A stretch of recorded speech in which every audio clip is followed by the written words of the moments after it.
안녕하세요. 이슈이시다 시간입니다. 버지니아에서 전개되는 주지사 선거 전 속보입니다. 49%대 49%로 초박빙으로 공화당과 민주당 모두 물러날 수 없는 싸움을 하고 있는데요. 양측 모두 비상입니다.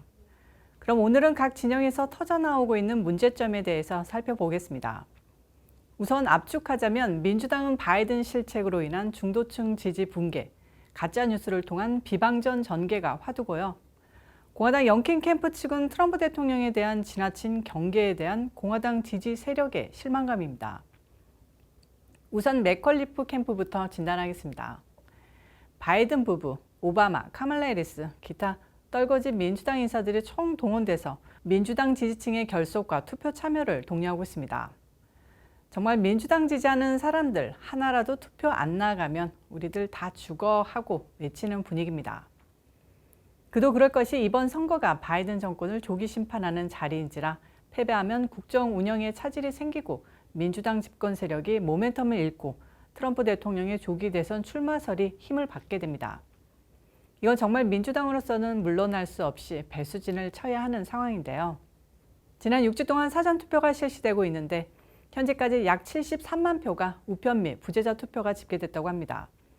지난 주지사 선거에 참여한 총 인원이 약 250만 명인데요. 그러니까 27%가 이번에 사전투표로 한 겁니다. 좀 냄새가 나기는 하는데 결과도 역시 민주당 몰표입니다. CBS 방송 이번 사전투표에서 민주당이 70% 이상 득표할 것으로 분석하고 있습니다. 짜고 치는 고스톱이라면 나중에 진상이 철저히 파악돼야 할 건데 감이 좀 좋지 않은 것은 사실입니다. 이런 가운데 맥컬리프는 무지막지한 자금을 풀면서 선거 광고 시장을 싹쓸이하고 있는데요. 현재 페이스북에서 진행하는 10만 달러짜리 가짜뉴스 선거 광고 시리즈가 논란이 되고 있습니다. 지금까지 350만 회의 뷰수를 기록하고 있는 이 광고를 누르면 외부 지역 뉴스로 링크되어 있는데요. 이게 가짜뉴스로 민주당 맥컬리프 칭송하고 공화당 영킨 후보를 악마화하는 내용입니다. 그런데 이게 진짜 뉴스가 아니라 가짜 뉴스인 거죠. 가짜 뉴스를 마치 진짜 뉴스 보도하는 것처럼 호도하게 만드는 것, 명확한 선거법 위반 아니겠습니까? 문제가 된 페이스북 페이지는 맥컬리프 후보 측이 만들었는데요. 이름은 그럴싸해서 다운로드 버지니아입니다.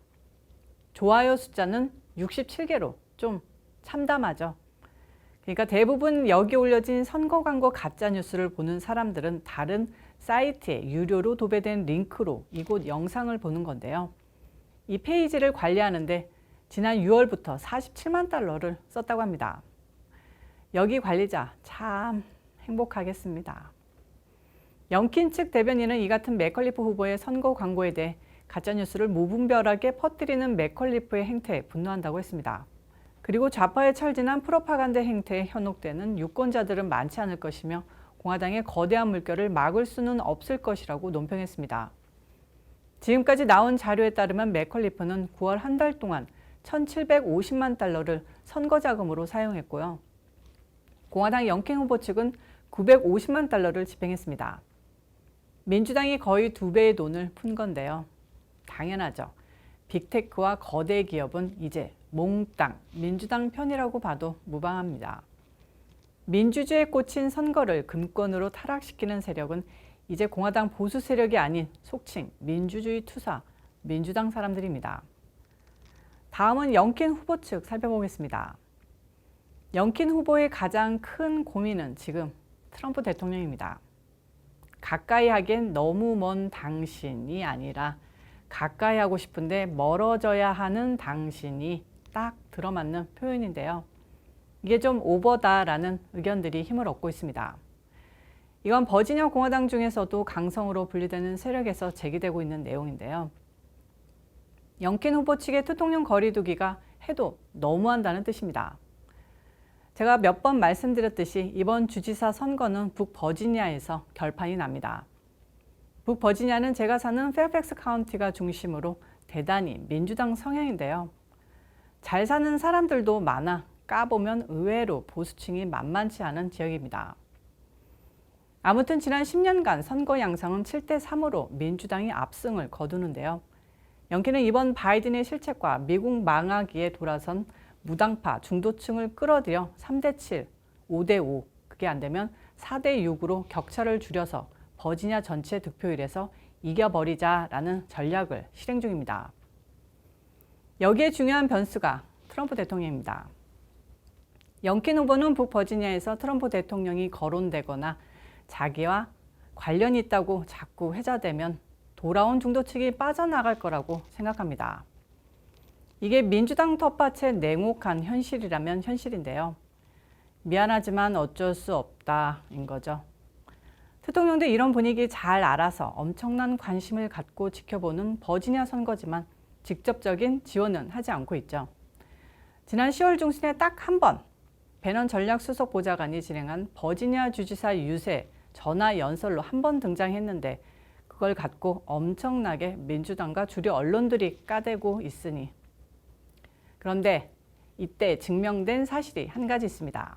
북버지니아는 그렇다 치고 중부 버지니아나 남부에서는 대통령의 지원 연설에 엄청나게 환호했다는 겁니다. 트럼프 현상이 단지 아이오와 얘기가 아니라는 거죠. 모든 주의 우파들이 결집하도록 만드는 게 트럼프 대통령인데요. 영킨 후보가 대통령이 불러일으킬 효과를 너무 무시하고 안일하게 생각하고 있는 것 아니냐는 자성의 목소리가 보수층에서 터져나오고 있는 겁니다. 그도 그럴게요. 지금 민주당 전략은 자기 지지층 무조건 결집, 총동원, 때려서라도 투표하게 만들자입니다. 막말로 민주당 엄마가 애들 등짝 때려서라도 우편 투표하거나 투표장 데려가야 한다라는 분위기입니다. 그런데 공화당 영킨 후보 측은 중도층에만 집중하고 있습니다. 기존의 공화당 지지자들은 어차피 우리한테 투표할 거야 하고 마음 놓고 그냥 중도층, 민주당 성향으로 바이든에게 신물 느끼는 그런 사람들 맘 되돌리는 데만 혈안입니다. 이게 틀렸다는 소리는 아니지만 중도층은 어차피 영킨 후보가 트럼프 대통령 지지자인 것 어차피 다 알고요. 이미 둘 사이 관계는 주류 언론이나 민주당이 하도 떠들어서 알 만큼 안다는 소리입니다. 지금 공화당 전략가들은 공화당에게 투표할 중도파나 무당파는 어차피 근래 영킨 후보가 트럼프 대통령 지지자인 거 다 안다. 어차피 알려진 거 까놓고 신경 쓰지 말고 오히려 대통령 적극 활용해서 공화당 지지자들 환호하고 눈물 흘리고 투표장에 너나 나나 빠지지 않고 나가게 하는 게 맞다. 이러고 있는 거죠. 기존의 영킨 후보 전략으로 5천 명의 중도층이나 민주당 지지자들을 회유할 수 있다면 트럼프 대통령을 적극 활용해 공화당 지지자들의 결집을 유도하면 투표를 소홀히 흘려버릴 1만 명의 우파들을 투표장에 발걸음하도록 만들 것이라는 뜻입니다. 투표가 이제 4일 남았습니다. 강력하게 투표장에 나갈 동기를 공화당 지지자들에게 줘야 한다 이거죠. 근데 이런 의견을 영킨 후보 본부에서 무시하고 있습니다. 혹시라도 패배한다면 이게 가장 큰 이유가 될 겁니다. 한 가지 주시해야 할 게 민주당이 은밀히 트럼프 대통령과 영킨 후보 측의 갈등을 유도할 전략을 구사하고 있다는 겁니다. 어제 알렉산드리아에 열린 유세장에 바이든이 나왔습니다. 뭐라고 했냐면 트럼프는 어디 숨었냐, 영킨은 뭐가 무서워서 자기가 충성 바치는 트럼프를 등장시키지 않고 꽁꽁 숨기고 있는 거냐. 아주 열심히 비꼬아대면서 대통령을 24번이나 언급했습니다. 그러면 그럴수록 영킨 후보 측은 고개를 숙이고 대통령과의 관계에 자신 없어 할 거라고 계산한 겁니다. 영킨 후보, 딱 봐도 대기업 CEO로 세계 3대 헤지펀드 수장으로 돌다리도 수만 번 두드려보는 스타일이라 한번 정한 전략 잘 바꾸지 않는 스타일인 걸로 아는데요. 며칠 남지 않은 시간, 좀 화끈한 대처가 필요하다고 봅니다. 오늘 이슈 이슈다는 여기까지입니다. 시청해주셔서 감사합니다. 오늘도 변함없이 구독과 좋아요 꾹꾹 누르는 거 잊지 말고요. 잊지 말아주시고요. 광고 시청도 부탁드리고요. 저는 또 다음 영상에서 찾아오도록 하겠습니다.